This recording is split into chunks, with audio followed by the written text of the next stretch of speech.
Hello YouTube, and welcome to another exciting videos where we're tearing apart this Bosch PST 650. Woohoo! Exciting stuff. Low vibrations. Stay tuned and see what all this mess is about. This Jigsaw from Bosch PST 650. In the UK this costs about £40 at the local hardware store.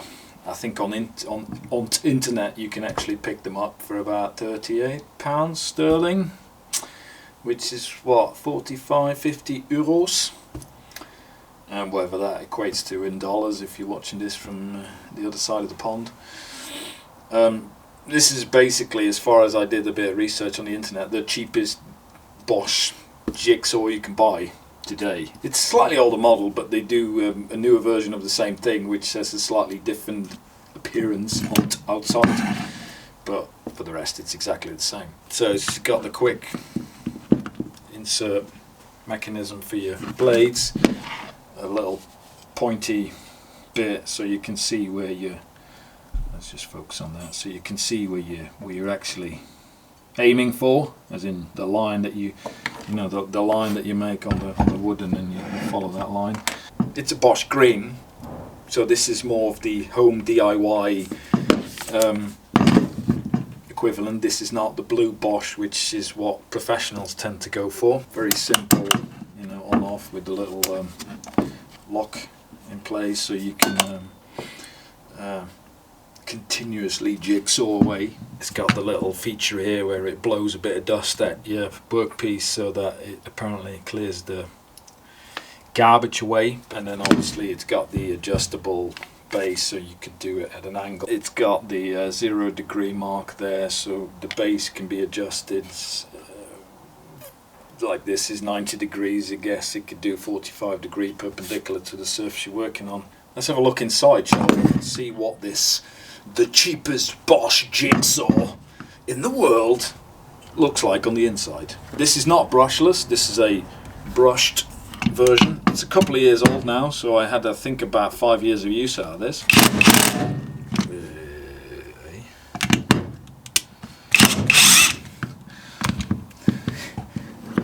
Lefty loosey, righty tighty.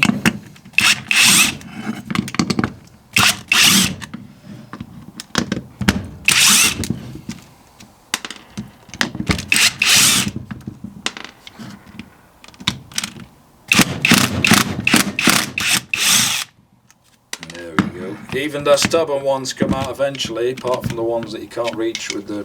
I need to get some different bit sets, really. Oh well. Let's grab a Torx and get that last one out, and then we'll have a look. Oh, actually, there's two more. There's one there and one there. Right. These are only hand-tied. It does go a little quicker with a ratchet arrangement. Then.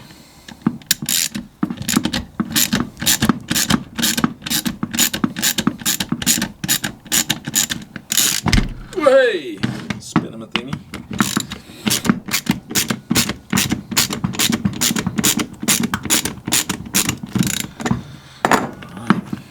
Right. Last one. And then we can have a look under the bonnet, of this Bosch Jigsaw machine. Let's have a look. Hello. Right, that's the last one of them.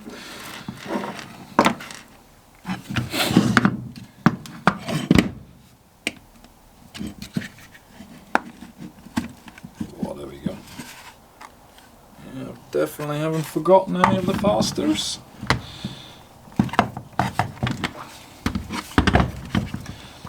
Let's have a look. This is a bit tight like a tiger. Oh dear. The whole thing. It's like a two-piece. So the motor is on one side, and then the switcher thingy is on the other side. Obviously. So let's just trying to fish that out there. There you go. So that's what that looks like on the inside. Obviously it's been used, so the dust that you can see is approximately 5 years of usage. And obviously the cable is normally a little bit longer than this. And it comes with a plug on it, obviously. But like I said, I chopped it off the other day because I wanted to get disposed of this machine as I have no further use for it. It's a bit broken, and for the sake of ordering spare parts plus shipping from wherever they come from these days, Europe, which is obviously now outside of, well, let me rephrase, the UK is no longer part of that Europe arrangement, so you pay all sorts of extra fees these days for the sake of, like I said, 30-ish, 40-ish pounds sterling. I might as well just get a nice shiny brand new one without a cord on it, eh? Something with a battery on it, which is nice and more convenient, so you could just grab it, use it, rather than having to roll out extension cords and whatnot. So yeah, power cable switch at the gearbox to turn the rotation movement into an up and down movement, and obviously the motor with the little bearings there, and then a tiny one there somewhere. Let's start with a switch which just slides out of the assembly, so that's one side of the carcass. It's a little bit dusty. Oh, there we go. There's some wordings on it there. Let's have a zoom in on it. Ooh. Whoop.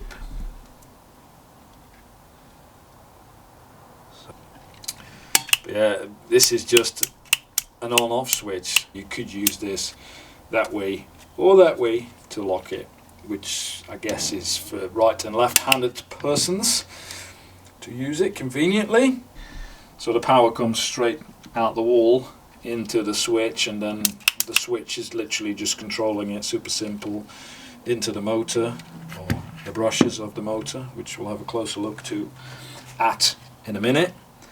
So yeah, this is super simple, which obviously justifies why they could sell it for such a affordable price.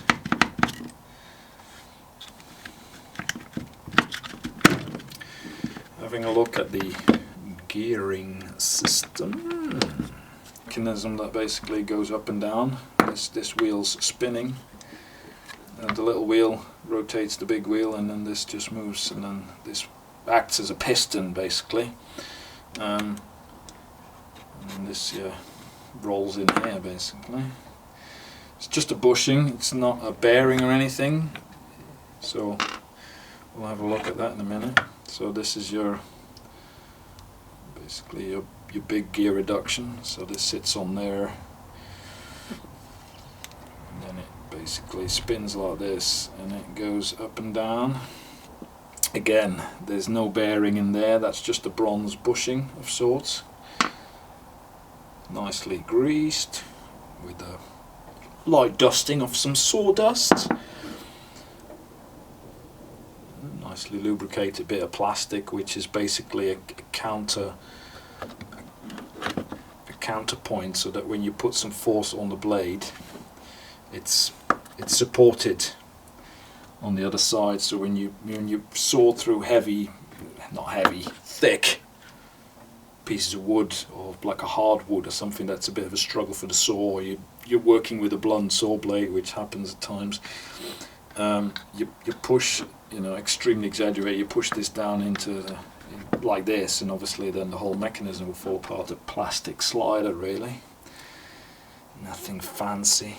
This is the thing. Low vibration, as it says on there. It's just basically a mass damper. So it counts as offsets. It sort of offsets the motion that this makes, going really fast, by having the heavy bit on the opposite side. So you can see the pin is there. The weight is down the other side, so it's basically offsetting that. And then we'll have another piece of metal with a nicely polished bearing, which is where this thing sits on.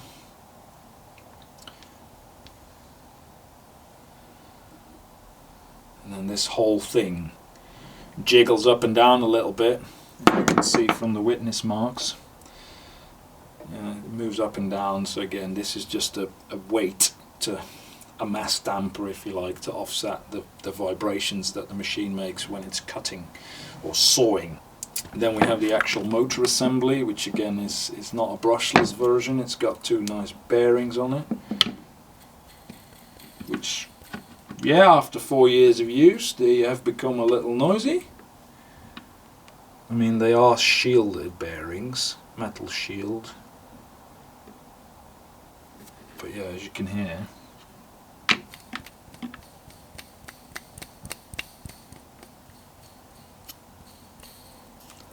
little bit noisy. Oh, that one's even worse. So yeah, they have been shaken to bits, which they are press fitted on there. And then if you look a little bit closer, you can see the brushes. They got plenty of meat left on them. It's only an occasional use. Obviously the whole assembly's come forwards a little bit. Let me just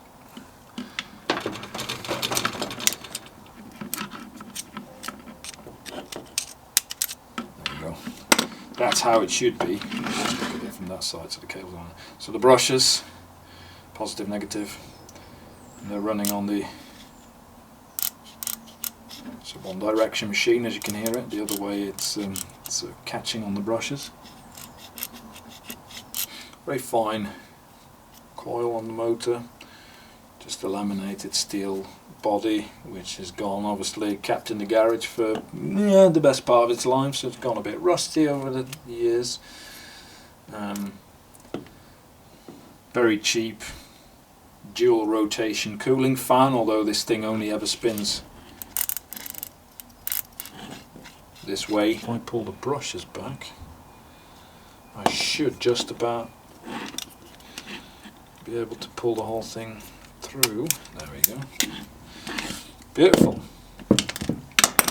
Oh, there's one of your brushes which just fell out. There's the other one. Plenty of meat left on them. But yeah, they're just loosely in there, stopped from falling out by basically, ooh, focus. So they're basically just held in there loosely. They're not attached to anything. The spring just pushes them against the rotor. And the whole thing's spinning. So yeah, quite a lot of balancing action going on here. You can see the plastic there. It's a bit rough. The whole thing's just forced on there. So yeah, it's definitely built at a cost, as cheap as possible. It looks okay, you know, for a tool like this in this price point. I think that the good thing with Bosch is obviously they make so much in terms of power tools that they use off-the-shelf components and then make some specific components for their specific applications, and that's about it. And if you sell hundreds and thousands of these machines each year, probably millions even, these things cost pennies on the pound. Having a look at the clamshell of the low vibration Bosch, you can see down the bottom here, there's this little feature which it's a bit difficult to see because it's a bit damaged, but if it focuses, there we go. So you can see that's a little, like, I don't know, puff of air. So basically what you can do is, and this is all it does, it's literally just a pathetic little slider, which if you use it like this you'd almost assume it's broken. But if you look on the actual inside, all it does is basically this little peg here that's all it moves.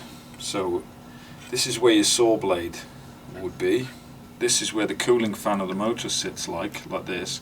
So it blows, basically the fan, way, nearly fall off the table there. The fan will blow air at the saw blade area and basically pushes sawdust away as you're working away, so that you theoretically have a vision on the project or the workpiece that you are cutting away in. You know, if you were to have a line that you were following with the little pointy bits, you can see it rather than it just all being piled up with dust.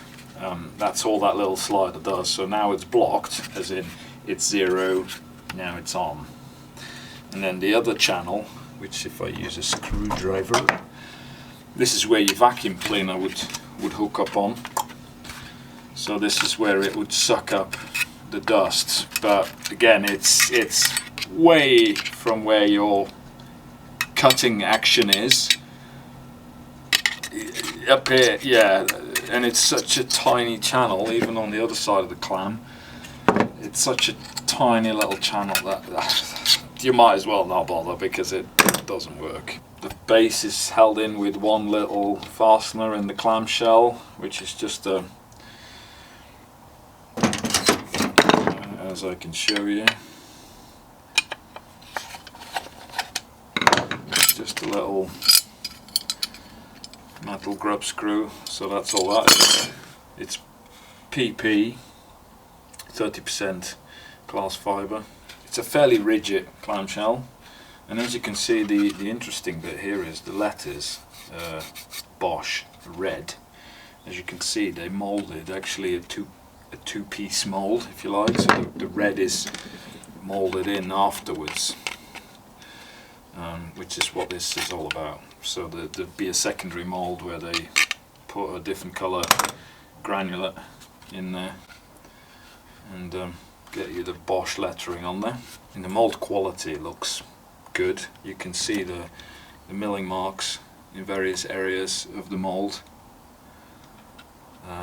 which sort of translate into the plastic clam, the little shapes here and there, which are the styling lines of this Jigsaw. It is relatively soft rubber, but it's literally, there is no through points, so it's literally just almost like stuck onto the outside. The other thing we see is the little metal inserts here, which is where your low vibrations machine will slide into. So as the machine is turning with this little thingy spinning around, this will go up and down like so, giving you these low vibrations. Yeah, the grease is on the clam but not on the metal parts anymore. Again, it's probably because of a budget and tool development. Then if we clean up the low vibrations plate, which is basically just two metal plates sandwiched together, if I can get the grease off. The grease is proper sticky stuff, eh? Water repellent, because trying to wash your hands with this stuff on your fingers, it doesn't come off. So it's yeah, but it's normal grease. It's not anything lubricative. So you can see the split line here, the two plates that are almost welded together. On this side, you can actually see where the grease is completely run off the metal. So it's just metal on metal contact there. Let's just let it be clean. You can actually see some wear marks on the metal there. In case you were wondering, it's not hardened steel, it just comes straight off. You can file a nice radius on there really quickly, so it's definitely ooh, these plates are actually just they're not even welded together, they're just glued together, glued with a little bit of grease in between them. So let's have a look at this this little thingy. So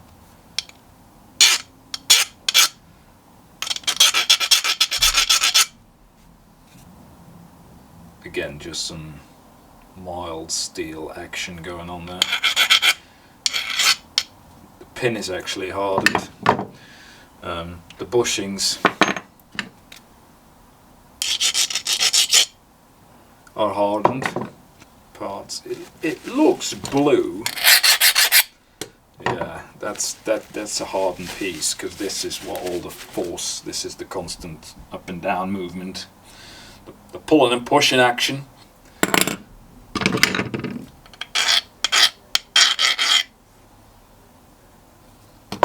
Be intrigued to see if this is just an old centered gear or if this is actually something more special. Nope, it's centered. It's fairly soft as well.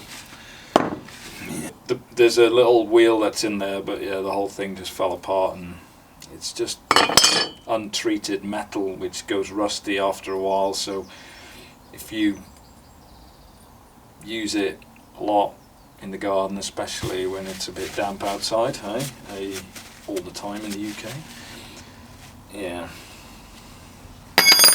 it goes rusty. There's the base plate, which is just a pressed piece of steel, soft, as you can see, galvanized, which goes dull over time. Could be a corrosion even going on there. And then on here you can see the degree marking, so the 45, the 22.5 and the 0 degrees, so you could basically have this thing cut at an angle, 90 degrees, 22 degrees and 45 degrees. Looking at the switch, let's have a look. As you activate the trigger, which is, it goes there, which is, that sits on the back of it, yeah. You basically push these two contacts down, which connects that one with that side, makes the motor go ring ring. As you can see, you got the little, I don't know if that focuses, hold on. Let's zoom in a bit. There we are. You can see the little action there where it's a little bit black. Same with that one, goes out of the way there. Go away. You see there, that's where your contact points are. So yeah, a bit of arcing occurs there once you get the old current going. You can see that one as well. It's pretty black. So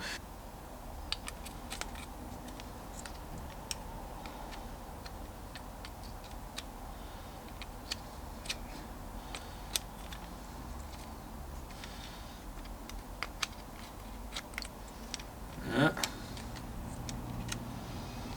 There we go. A bit of gravity. Oh, there we go. Oh dear.